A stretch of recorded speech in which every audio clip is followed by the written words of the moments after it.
আমার নির্বাচনী যে কর্মসূচি ছিল সেখানে আমার প্রাথমিকভাবে যে লিস্ট তৈরি হয়েছিল সেখানে আমার সবংয়ে আসার কথা ছিল না।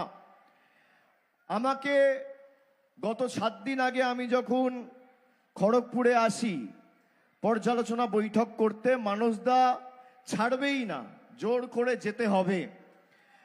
আর আমিও প্রতিবার আপনাদের সাথে আসি, দেখা করি, কথা হয়, ভালো লাগে।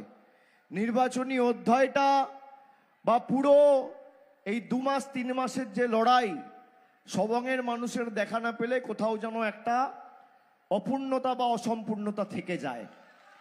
সেই কারণে আপনাদের কাছে আজকে উপস্থিত হওয়া, সকলের সাথে দেখা করার সুযোগ হয়েছে। আমি জেলা নেতৃত্ব সহ মানস রঞ্জন ভূঁইয়ার কাছেও কৃতজ্ঞ।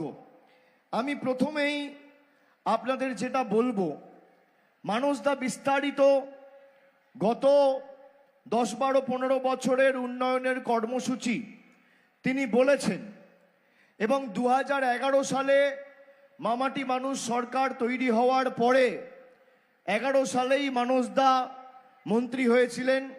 পরবর্তীকালে 2017 সালে 16 সালে তৃণমূলে 16 সেপ্টেম্বর 16ই সেপ্টেম্বরে তৃণমূলে আমার হাত দিয়ে উনি পতাকা নেন।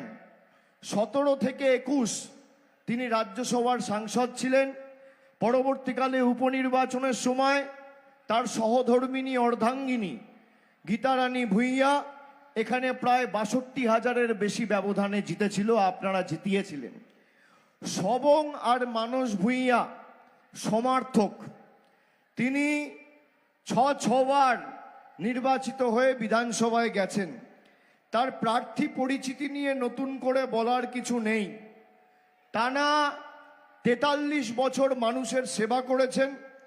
1968 সালে কলকাতার NRS মেডিকেল কলেজ থেকে MBBS পাশ করেছেন। সবং এলাকা থেকে মোট এখনো পর্যন্ত 6 বার বিধায়ক হয়েছেন। এর সাথে শুধু রাজনৈতিক পরিসরে নয়, নিজের বাড়ি এবং দলীয় কার্যালয়তেও যদি কেউ আসে খালি হাতে ফেরান না, বিনা পয়সায় এখনো রুগী দেখেন। প্রতি বছর দুস্থ শিক্ষার্থীদের পড়াশোনায় সাহায্য করেন। অর্থনৈতিকভাবে পিছিয়ে পড়া যুবক যুবতীদের তার সামর্থ্য অনুযায়ী সাহায্য করেন।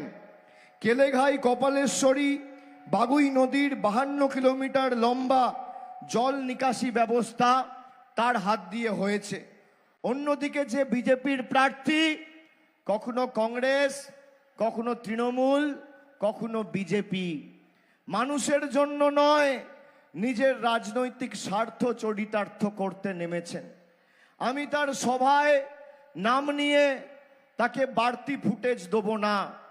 যারা 10 বছর মানুষের পাশে দাঁড়ায়নি, যাকে বিজেপির সবংয়ের লোকেরাই মানছে না, বিজেপির নেতাকর্মীরাই মানছে না, যাকে বিজেপির কর্মীরাই সমর্থন করছে না, তিনি তো লড়ার আগেই 10 গোল খেয়ে গেছেন। 4 তারিখ যখন ফল বেরোবে তখন বুঝতে পারবেন।